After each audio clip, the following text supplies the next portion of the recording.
We all have dreams and personal goals we strive to accomplish in our lifetime, but I think we can all agree that one of the most important financial decisions we make is the moment we decide to take a house and make it into a home, somewhere we can be ourselves and enjoy the precious moments along with our loved ones. Hi, my name is Jesus Cruz, and I am the Senior Loan Officer and founder of the Cruz team.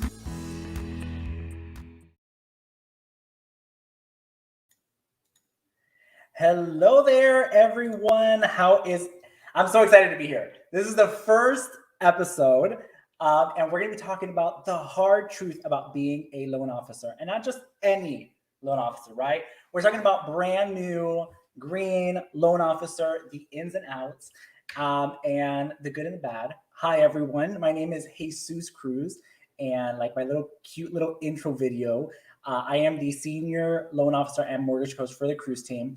Now, this group, I wanted to create this group on Facebook for those loan officers that are new to the industry, that have had some struggles, and I want to be transparent about that. I wanted to start off because this is the very first episode. This group is really going to be highlighting you as an individual. We're not going to be highlighting our companies. This is not a recruitment video group. This is not, this is just for support, education, training scenarios, and how to really, really grow your business. So there is nobody that I would rather have on this first episode than the one and only Jorge Arrieta. So I'm going to add him on the call. Hello. You made me feel nervous because it was no preparation for this for me. So I'm kind of. How are you, everyone? How you doing? Hey, thank you, Jorge, for joining me on my very first episode here on the Mortgage Training. So before we get started, if you can do a little bit of an introduction, who you are, how long have you been in the industry for, and what did you used to do before getting into the mortgage industry? Well, my name is Jorge Arrieta. I'm an inside loan officer with Alterra Home Loans and the Cruz team. Originally I'm from Venezuela, and prior of being I've been for almost 2 years as a loan officer, and before being in this industry, I was a professional chef, and I used to work for Disney for 5 years. So that's when I came. That's when I came to the States, because in Venezuela I used to be a lawyer. So right now, so before getting into the mortgage industry, you worked for Disney here in Orlando? Yes. So did you used to specialize in like bakery? What kind of foods did you used to cook? Italian food. Italian food. What is your favorite Italian food that you used to cook there? I like the vongole pasta with clams. It's really good.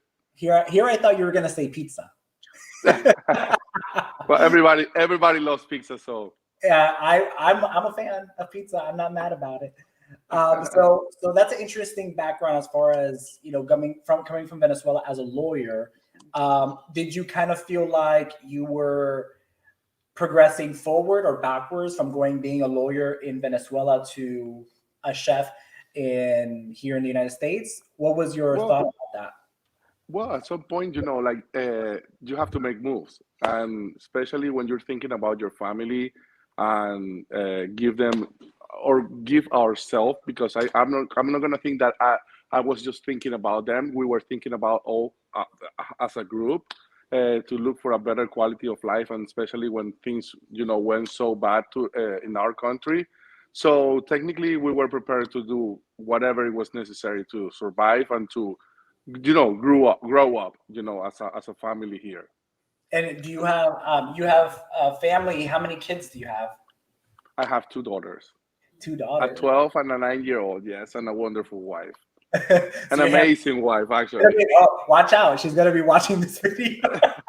Amazing. If she's not watching it now, she will be watching it later. Yeah. So then you came from Venezuela, you were a lawyer, you got into the workforce as a chef, and then the mortgage industry. So how and why the mortgage industry? Well, technically, I have to admit it, and I have to tell you, The first steps, to get into this career was because of my wife. She's a real estate broker for a few years, and technically she was hunting me like, "Hey, come on, make the move, get into this, get into this." So, especially I have to say thanks God because of the pandemic. It was not good for everyone, Right. especially for I kind of think like we have to take advantage of every bad or difficult situations in our lives, and it was bad for a lot of people, but it was really good for a lot of people as well, and I can count myself in because the change was totally different. Yeah. Well, I mean, the pandemic had a lot of, I mean, we're still going in it, right? So it's not like it's over and done, but Yeah, it was kind of scary. I mean, it pushed a lot of people from going and having a decision of like staying in the same career or staying in the line of work. And then the next day was kind of like a lot of company was just laying off people. And we didn't know yeah. what was going to happen with the mortgage industry. I will be the first one to say when everything was going down, I It looked was kind of scary, right? I was like, Peter, I don't know what I'm gonna do. Like, I was like thinking, I was like, okay, what am I gonna do next? And it was just like there was so many good, positive things, and obviously, really hard things that came from it. So Yeah, I think one of the most special and most important things that people learn how to give value to their times.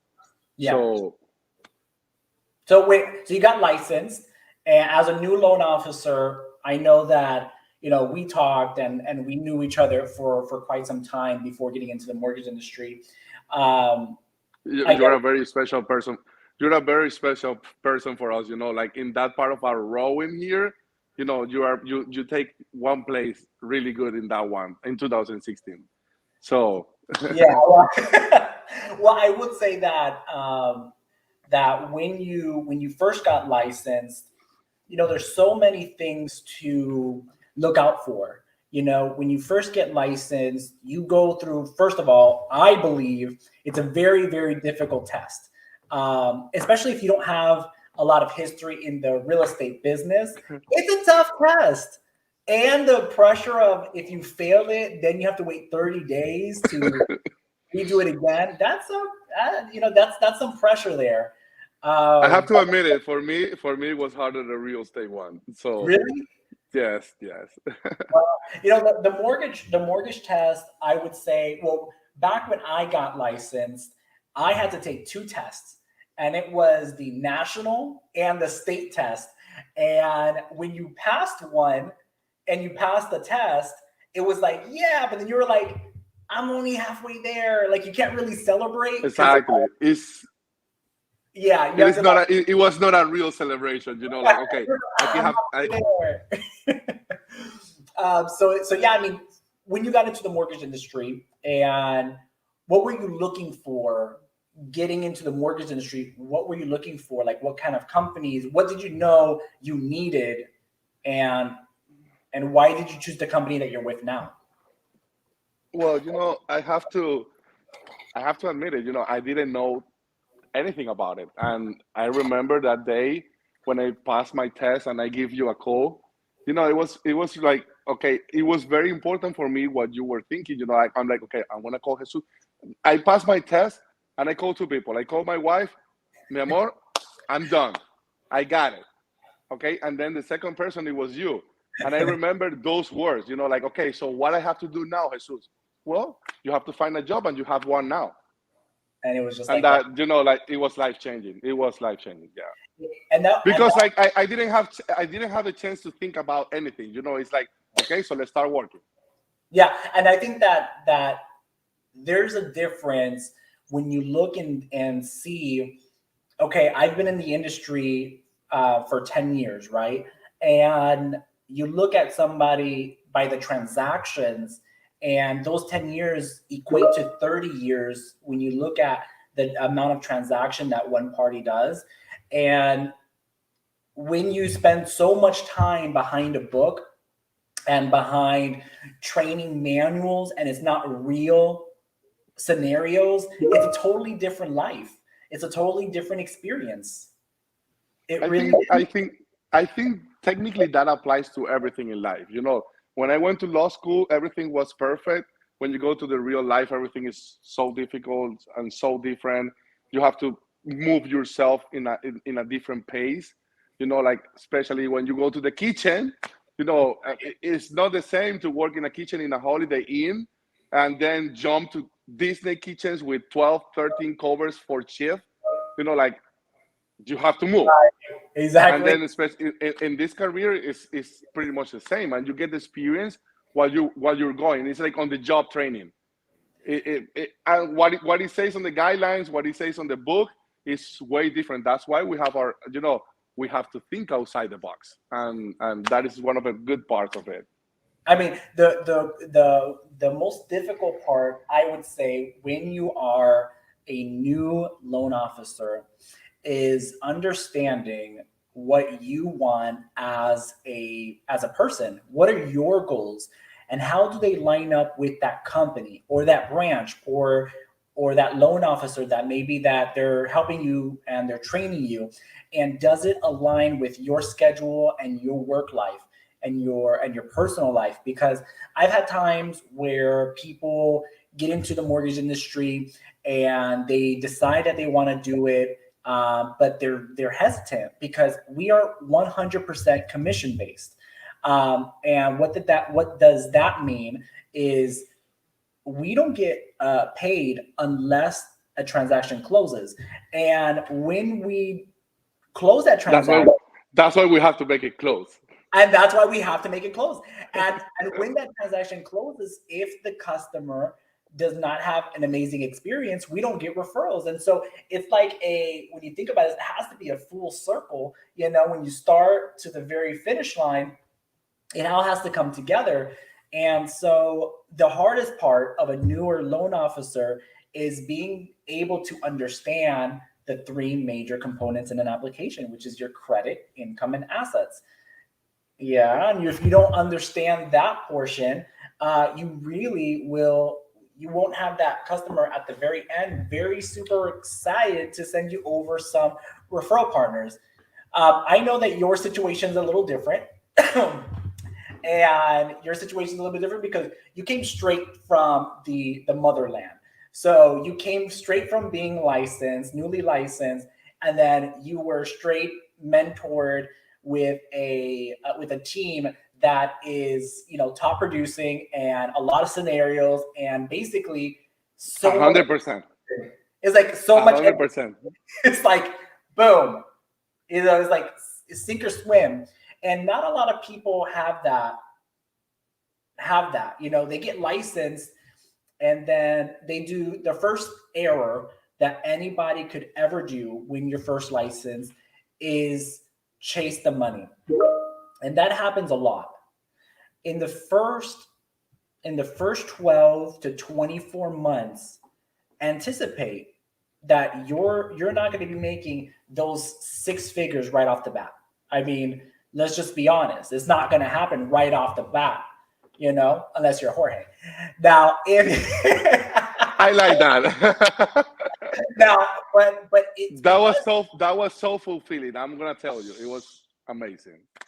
I mean, I would tell you this and that makes me so happy to be able to help you and your family achieve your personal goals. And that's really why I said to myself, when you do so much in your career, there's going to be a point in your time, in your life, that is going to be time to pass the baton, I guess you can say, where it's going to be time to help others and to give back to the community. And I think that now that's more than ever my time. It's my time to say, all right, I want to extend myself a little bit more. And that's why I created this group to help more and more families, just like yourself, and people that are really serious about getting into the mortgage industry and making a difference. And the compensation portion, it's heartbreaking because I've seen so many newer loan officers make the mistake and chase after the 200 or 220 basis points, Exactly. and then not be able to close any transaction.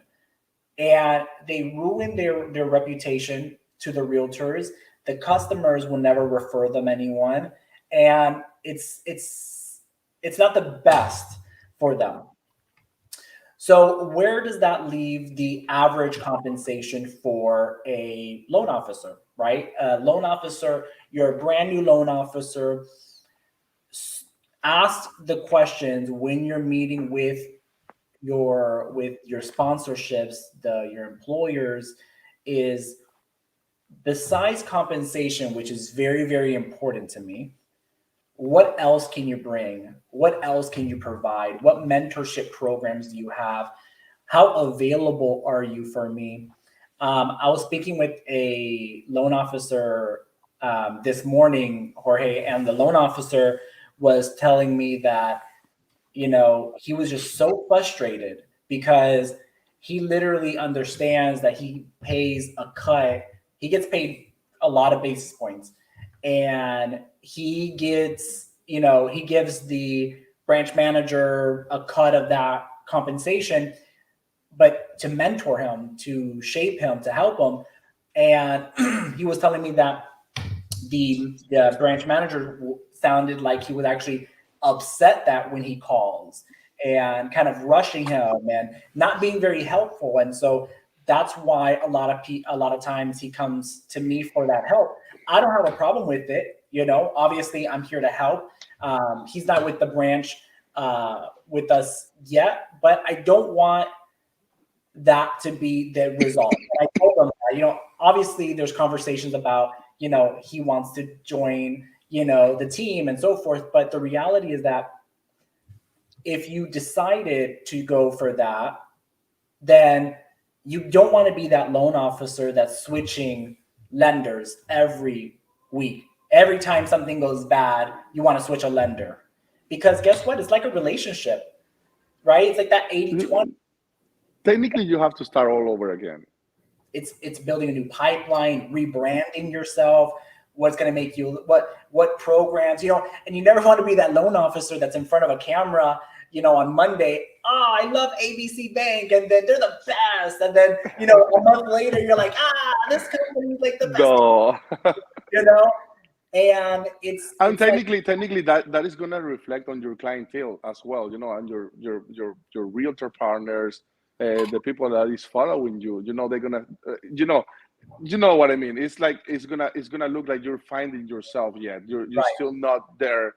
You're not getting to the position where you want. You're not on the place that you want to be. So that is important, because sometimes when you want to give your referral to somebody, you need to take it to somebody that is going to take care of your customer as well. I will tell you that 90% of the issues, and if you're a newer loan officer watching this, 90% of the issues that you are having is, understand that it is truly something that's on the ball's in your court.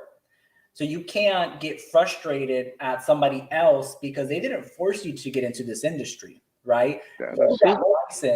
You got licensed, you put yourself in this position. So get ready to roll up your sleeves and really get in and put in the hours, because this is not the type of industry where it's kind of like people are going to hand feed you or feel like they're obligated to hand feed you, because guess what? We're 100% commission. So if I spend my time going out and helping ABC person, or John Smith, and I'm showing him how to close a loan, but guess what? My family, I can't pay my mortgage because I gave great advice to, understand that people's time in this industry is valuable. And there's a reason why that person is a branch manager, or that person is your team lead. And also give them some depend on yourself, because the agency guidelines are everywhere, right? Jorge? There's exactly. They're like everything, and that's the good thing about the mortgage industry, is that everything's black and white. Even Google. Even Google. How many times, Jorge, did I tell you, it's like, all right, I found the answer. Let me show you. Google. And it's like, boom, here it is.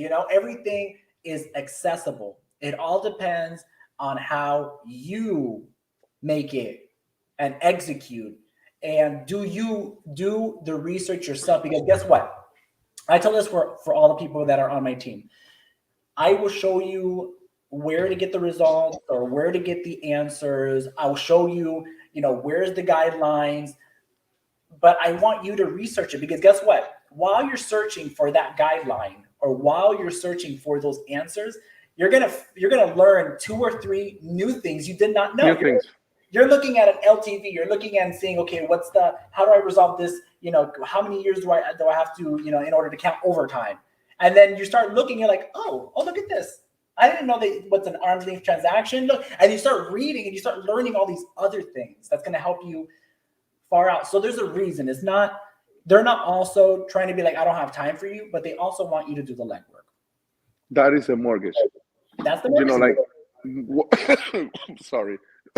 Working on the mortgage, it is always a Pandora box. Like you're looking for something, you're gonna learn something else, and that's important because as you continue to grow and you continue to learn, Right. You get better and better. Well, the only thing that you can do is buy transactions. If you are going and you're interviewing for a company, you're going to be a loan officer assistant. You're going to be a loan officer, inside loan officer. Ask the question on how many transactions they're closing on a monthly basis. Just ask them. It doesn't, and learn and be able to take that and say, if they say that they're closing 1 transaction a month, are you really going to learn from somebody that's closing 1 transaction a month? All right. So there's a thing, those that teach, I don't know, I want to say the phrase, those that teach, those that learn teach or something like that, where it's kind of like the teacher is good at teaching, but is unable to actually produce or perform. But why can't you just get both? Why can't you find a mentor that's a mentor, but can actually close transactions, can actually produce, instead of just telling you how things are done, lead by example? Exactly. It is part of that. And I learned, I learned that in the kitchen. If you wanna lead people, you need to introduce yourself. And you need to okay, so I'm gonna put an example. Okay, you wanna know how to saute this? Okay, give me the pen. I'm gonna saute. So you're gonna see me, and then I want you to do it because you see me already doing it. Exactly. Like it is the same. As a mentor, I have the best one because I see him doing it. Sometimes, and now I'm part of it. Well, sometimes I will tell you that being a loan officer is one of the difficult. I've seen a lot of Mr. Raphael. I've seen a lot of people pass on the third time. Third time's a charm, and you're gonna do good. Just study cram course. The CompuCram is the best. Actually, I'm gonna tell you right now, though. When I did mine, I passed it at the first one. Thank you. But show off. It was technically 90% of CompuCram because I was like, CompuCram give you like a I don't know how to say it. Like a meter. Like a meter. When I got green, I'm gonna do it, and I pass it. And you pass. So CompuCram is a really nice tool. People have tried when they do their exam. They use CompuCram and they say that it's worked so well in studying that. So, Kitchen Love came to the restaurant industry. Oh, wow. Okay. Kitchen reference. I love it. They came from the restaurant business. All right, cool. Well, welcome. Well, I will tell you. You can do it. I will tell you something. Before getting into the financial industry, my very first job was McDonald's, and still to this day, I would tell you the funnest job, and I think sometimes that you can consider yourself that you came from the kitchen industry too. I came from the industry too. All right, don't leave me out of this party. But I would say that working for McDonald's at such a young age showed me all different types of life out there, like all the different types of human beings. And it's helped me, weirdly enough, be able to adapt to like certain situations and the fast pace, like multitasking. I remember cooking, like laying down some meats and then checking the the McChickens and checking the nuggets to make sure that they're all and checking the temperature. Hey, it was a job. And being on your feet for like 12, 13 hours, it's a tough gig. And It is. It yeah. is. Well, I will tell you this. Well, the mortgage industry. That's another great difference between one job and the other. You know, like Yeah, now I work from home. that is true. And I do love the fact of being able to work from home and being able to work from anywhere you like. You have your laptop and your phone, and you're always I can tell you that. yeah, always I can connected. Yeah. Always connected. And honestly, I feel more, even though, quote unquote, you take your laptop or you take your phone with you, whether it's to the Maldives, yeah, you're on vacation. But the truth is, when you love what you do, I don't feel like it's work. I don't feel like it's like, oh man, I have to, you know, I'm gonna tell you, we went on vacations to California last year with a couple of friends, and I spent the whole flight working. I uh, get the Wi-Fi, working from the airplane. When I got there, I had nothing to do. Everything is up to date. Bye bye. exactly. So I was going to say that there's a lot of pros, and being able to be a loan officer requires a lot of discipline. And these videos are going to talk more, and we're going to get more specific on the day of a life of a loan officer. But you got to be able to manage a pipeline. You have to be able to review files quickly, accurately, provide great customer service to your real estate partners and also to your customers. You have to do marketing, and you have to, like, there's so much stuff, and there's not enough time in the day. Like, sometimes I'm working and I'm reviewing a bunch of files and I'm taking applications and hashtag night shift. hashtag night. Honestly, sometimes the best time to work is either waking up at 5 in the morning or staying after 7. Like, being able to, like, I prefer that one. I prefer waking up super No early. 5 in the morning. I am one of those people that I will wake up early in the morning. I'll have my cup of coffee. It's quiet. Like, there's nothing going Oh well, on. that's true. My wife is a firm believer that you have to wake up earlier because you're gonna be a step ahead of everyone that is sleeping. Now you're working. And there's But I think I trust more on sending a text message to somebody at 10 or 11 than send them a text message at 5 a.m. You know the worst, right? That can come out after that. yeah. Well, I would say, like, there's a 5 a.m. club, and I don't know who created it, but I think that there's like a challenge or something. But there's a 5 a.m. club, and you wake up at 5. And honestly, I will tell you something. I put my alarm today at 5 a.m. and I woke up at 8:30. I know. I Well, tried. I know about the club because that's what she was telling me. Like if like 10 minutes to meditation, 10 minutes to read something, 10 minutes to take a shower. It's like you manage that hour and a half, and then boom, you're ready for the day. And that's the life that I want to be. I want to be that person. And one day, if I keep trying, I will be that I think person. I prefer the 11 p.m. 11 p.m. club. Okay, so Peter, now me and Peter are watching Game of Thrones. I have never seen it, but I've already passed the season where That's a 3 a.m. club. 3 a.m. club. That's why I'm like, because then I wake up early. But I'm an early bird. But if you have the ability to wake up early and start your days, heck, not even at 5. I'd take 6 or 7. But the 1 hour quiet that you can take in the morning and do all of your planning. I used to be the one that I used to plan before I left for the day. But honestly, by the time that I ended my shift, that I was tired, I didn't really give a whole lot of love to that journal. I was like, review 6 files, and then And you know what I realized too in this, and this is especially for people that are new as loan officer or want to be a loan officer. Even if you try to plan or manage your day, our life is very dynamic. Like I can have set up a call at 11 a.m. Then I came out of a fight at 9:30, and I'm like, okay, I think this is a good time, and you make a call.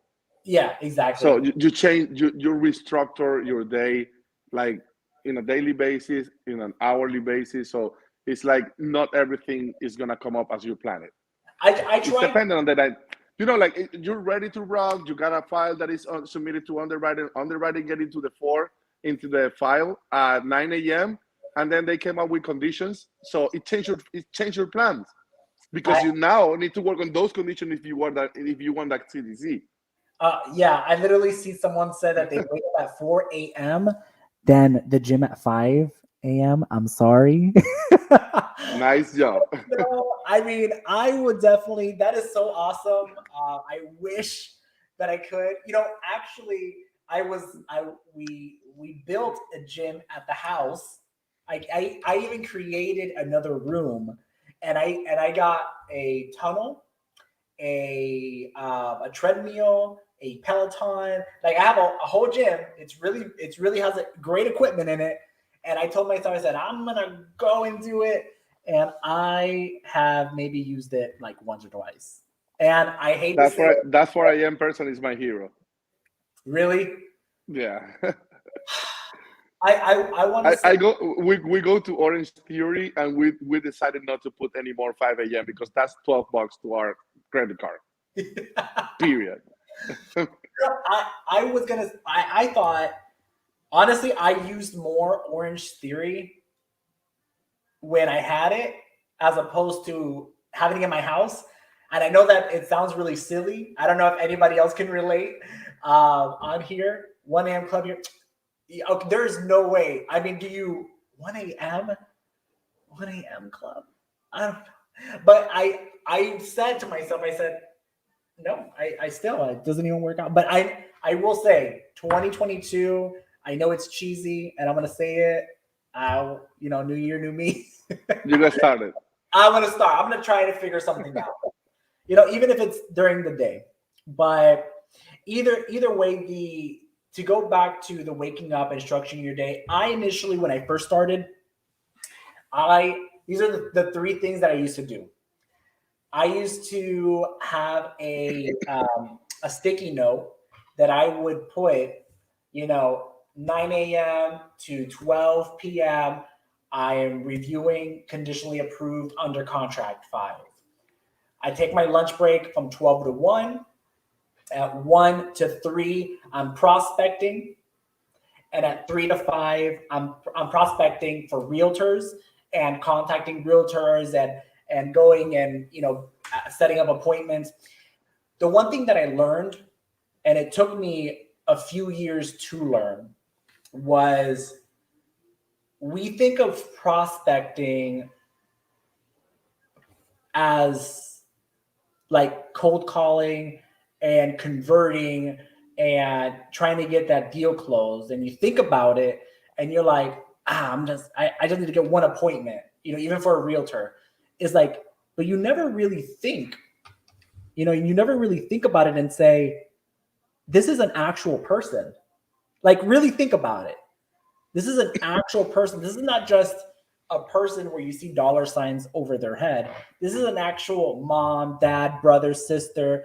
They are doing the same things that you're trying to do. They're trying to make a living and provide for their family. So don't go into it like, oh, I need to act like I'm their friend so that way I can just get their business. Don't act like their friend just to get their business, Be their friend, get to know them, go through their ups and their downs, and when things go hard for them, be there to support, not just for, for the real estate side and closing deals and, making a living together, but also building that relationship. I know for a fact that that's how I was when I first started. I was so hungry that I would just be like, blah, blah, blah, blah, I got one, and it was never about them, right? Selfishly, I think we sometimes do that. We just think, okay, like bam, bam, bam. You give them a great service, right? You give them great service, but you never really get to that next level of really focusing on them and really learning from them. That's my takeaway. What do you think, Jorge? Well, yeah, and actually you have to learn on the job that the most of the time, sometimes you don't understand. Sometimes you're like, oh, what is these people calling me at 9 p.m.? But then you have to get into the position that you need to understand that that's when their day is ending, Right. and they want to talk to the loan officer. Okay, I'm gonna give him a call. So and then you start learning, and you start knowing your clients. You start knowing the borrowers. You know what time they like to talk. You know that if you send a disclosure, you already know what they're gonna ask. Hey, why the rate is like that? Why is that? You told me this. You told me that. So the job is gonna make you a better Right. person and a better loan officer, obviously. And that for the first year or two as a loan officer, get ready to not have a life.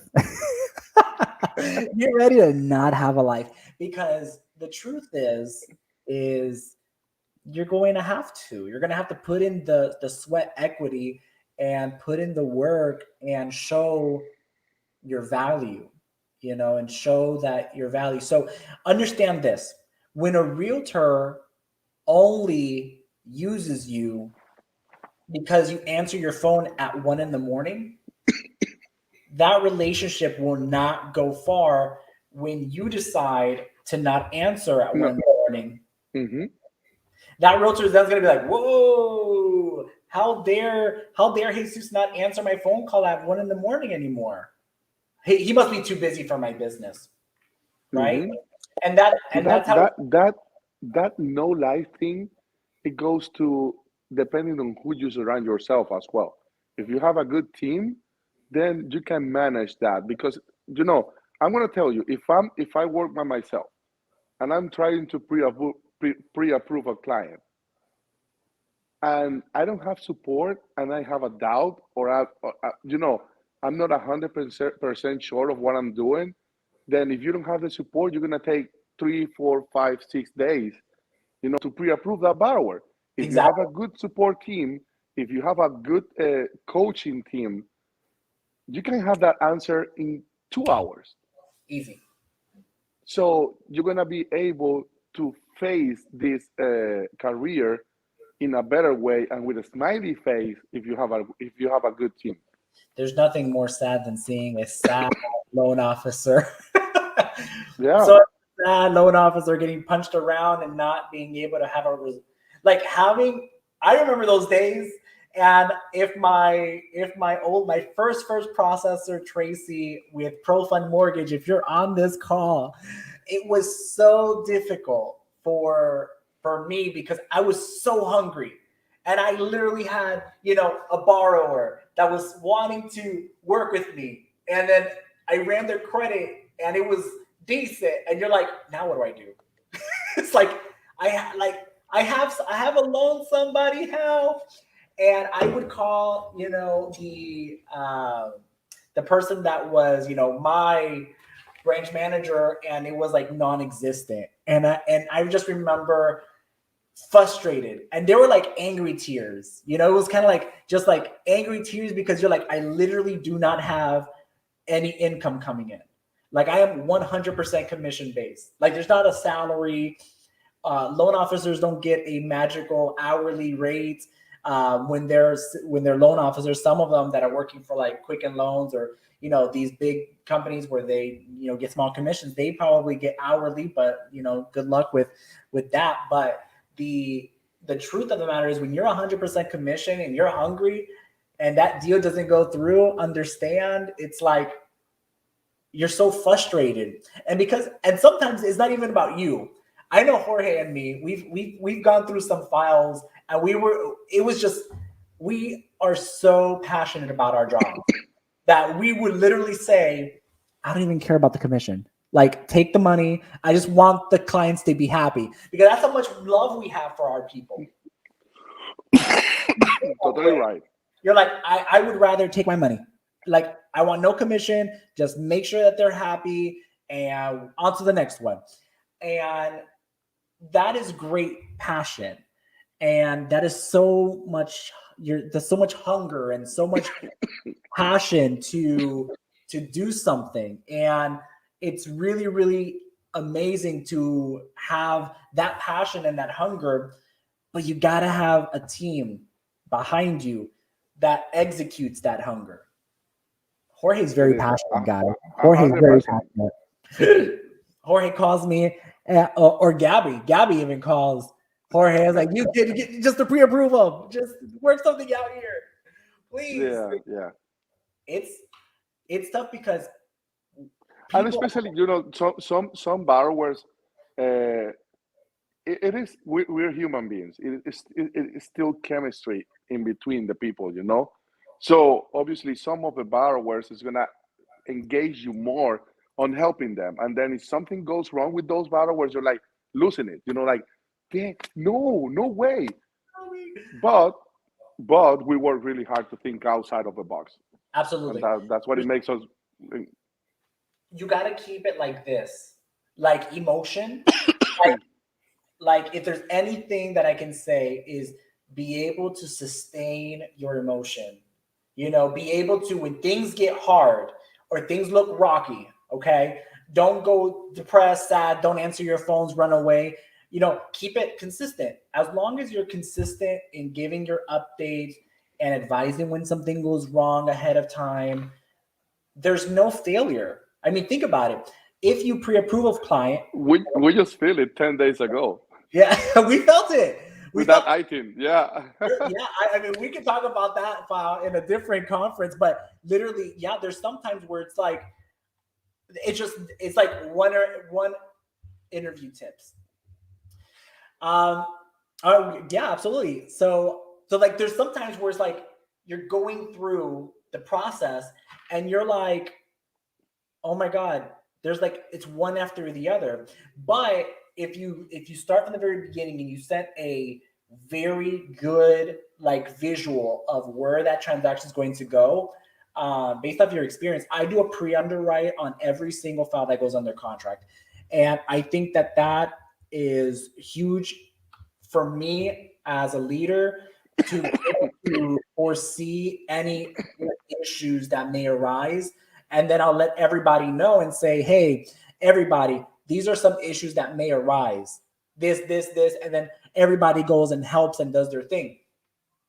Interview tips.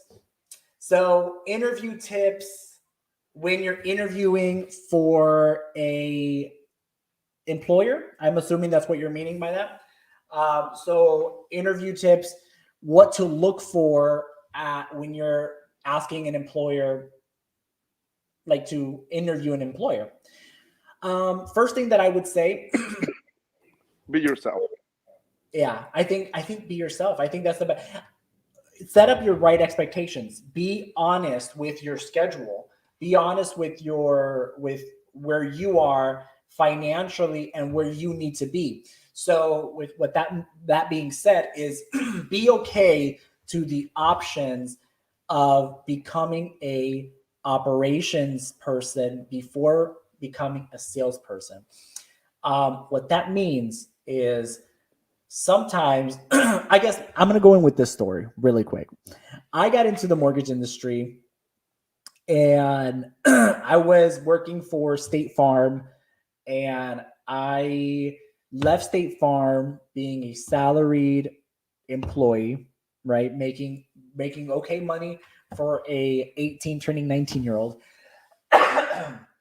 And I literally said, I'm leaving. I'm going to go and do my thing. And I actually contacted the first person, and I won't say her name, but I called one person, and I asked her. We all know who it is. Yeah, we all know who it is. I asked her for a job, so she did my loan. Oh, I said she, but that's fine. There's a lot of female loan officers, but she did my loan. And actually, when she did my loan, she talked to me once during the whole process. And I always talked to her assistant, and it was a seamless process, right? Like it was just like it was easy, and I was okay with that. But I kind of felt like I wanted to be a loan officer. I was like, yeah, I feel like I could be more involved and I can do more. And I asked her for a job, and do you know what she said to me, Jorge? Do you know what she said to me? Can you believe that she said to me, no? She denied me a job as a loan officer. And she said, Jesus, I don't think you'll be a good fit for a loan officer right now. I think that you should be a loan assistant. I think, and maybe a receptionist first, or a loan assistant. Oh, I was offended. Oh, I was offended. How dare her? She doesn't know the fire that I have inside. And I ended up saying, no, I want to be a loan officer. So I got licensed and I went in, and let me tell you something. She was absolutely right. She was absolutely right. I should have totally became a loan assistant first. I should have became a junior processor, heck, even a processor, because it was tough. It was tough. So, do you need experience to get hired as an LO? So the answer is no. There's no experience. Okay. If you want to be a successful loan officer and you want to minimize your high blood pressure and you want to be able to maintain a good mental health, I would say get into as a junior loan officer, get into a position where you can be mentored and trained and coached, a loan officer assistant. Find out if you want to do what they do, because honestly, there's some people that won't. There's some people that won't.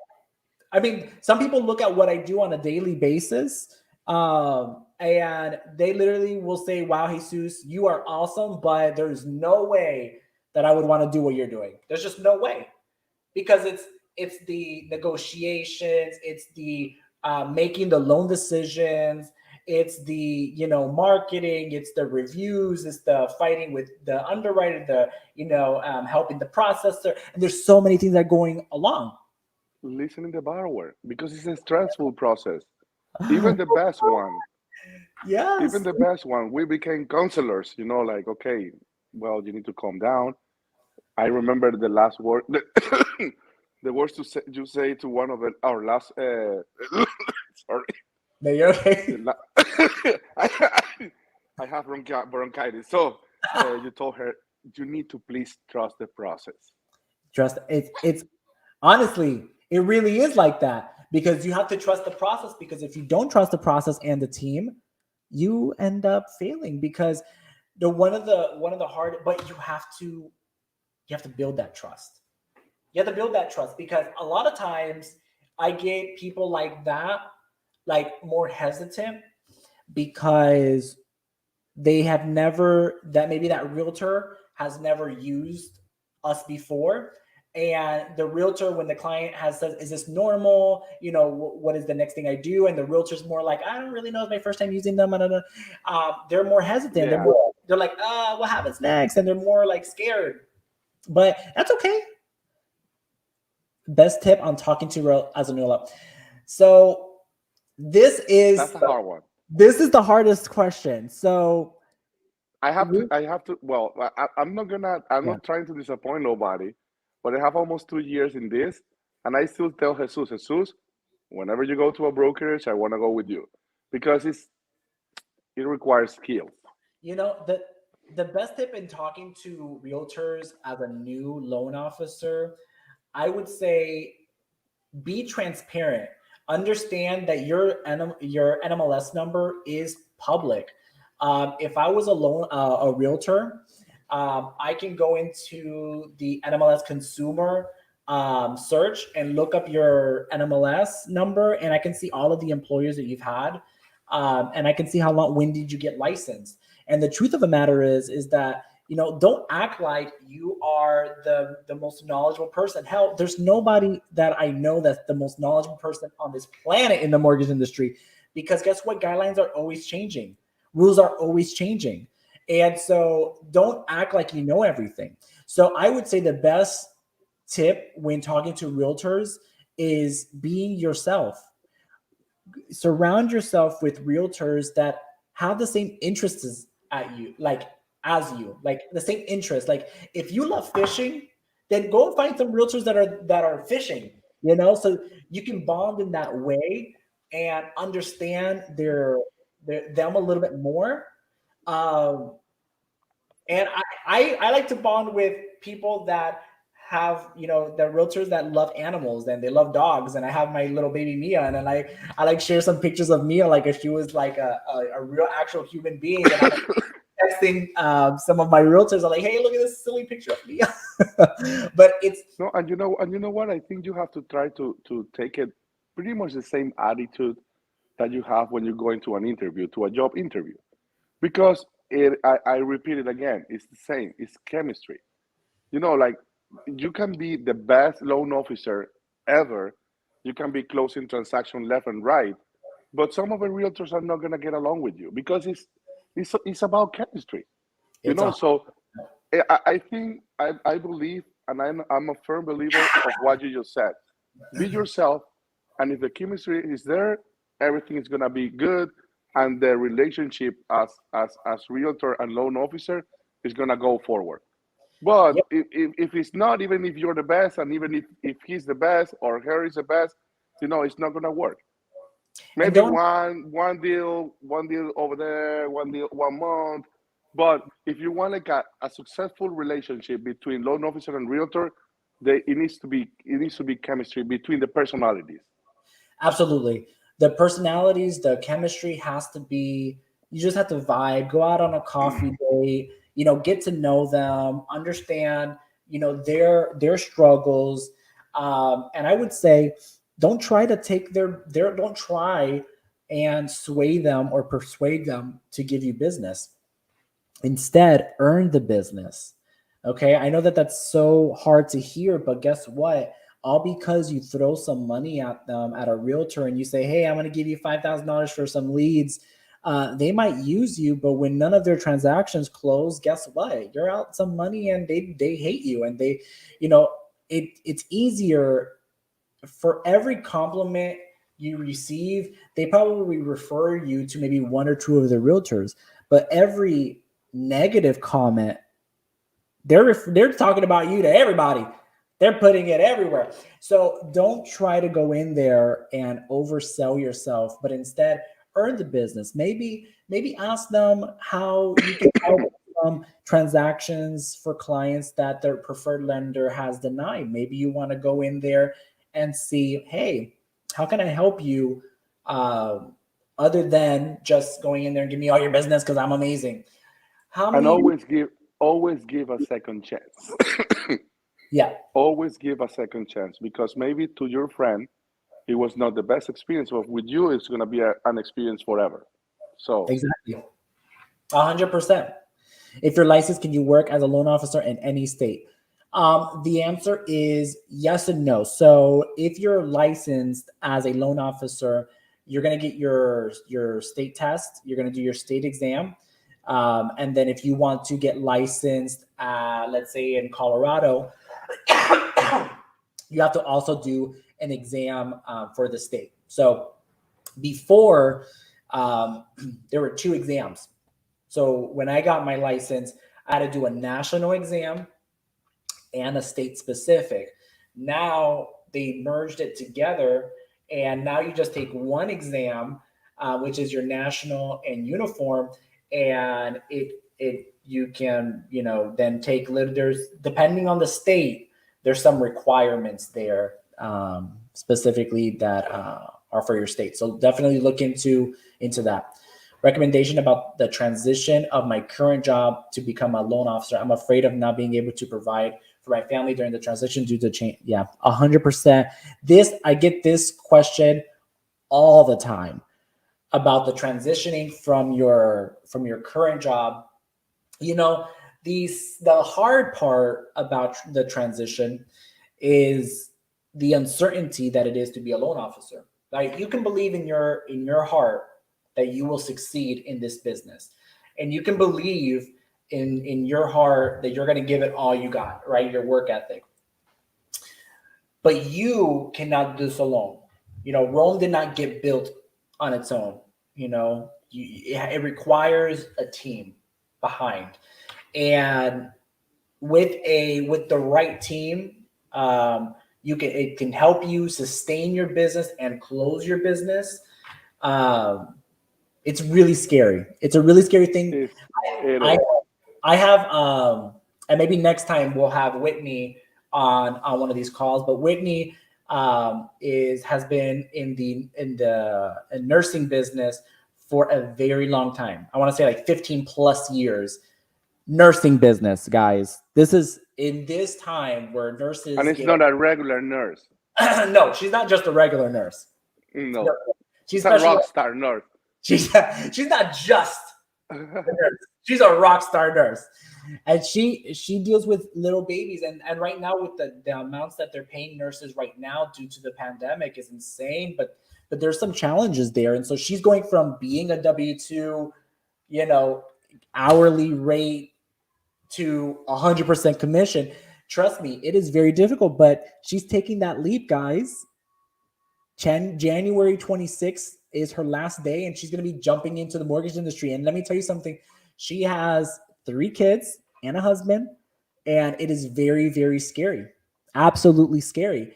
But she feels comfortable because she's going to be on my team, and I know that I'm going to secure that business for her and be there for her. And so when you meet your team and you're interviewing your team, you're gonna feel it. You're just gonna know it. I don't know what other way that I can say it that's not cheesy, but when you're interviewing your team and you talk to them, you're gonna be like, this is the reason. This is it. Boom. I feel comfortable. They understand what I have at risk here, and they're gonna help me and my family. And so that's practically what's gonna happen when you make that choice. You just got to feel really comfortable. I would say, as far as financially, put some reserves away. I would say look at your finances, do 6 months in reserves, and have those 6 months in reserves. Get ready to work a little bit, part time. Get licensed, and see if your team could help you. Maybe you take a night shift at your current, you minimize your hours there, and you do that small transition from one to another, and see what's the best way that you can do it. That best way. That's a very important question. Yeah, it's hard. Do you have to work where you live? No, actually, I am in the process of becoming licensed in Colorado. And I am super excited because that is my state that I love so much. So I live here in Orlando, Florida. Jorge and I are from Florida, and we could do business anywhere in the United States as long as you're licensed there. So we are rolling into the last minute and a half before we end our first segment here. You're very welcome, Reinaldo. We are coming into the last minute, and so if anyone has any other questions, please feel free to ask away now. And so we will be ending our first episode. What do you think, Jorge? You think we did good? It was nice. Better. the coughing was a struggle, but it was good. Well, I want to thank everybody for being on the call with us. I look forward to the next episode, and hope everyone has a great night. I'll talk to you guys soon. Bye, everyone. Bye-bye. Thank you. Bye. Thank you, Jorge.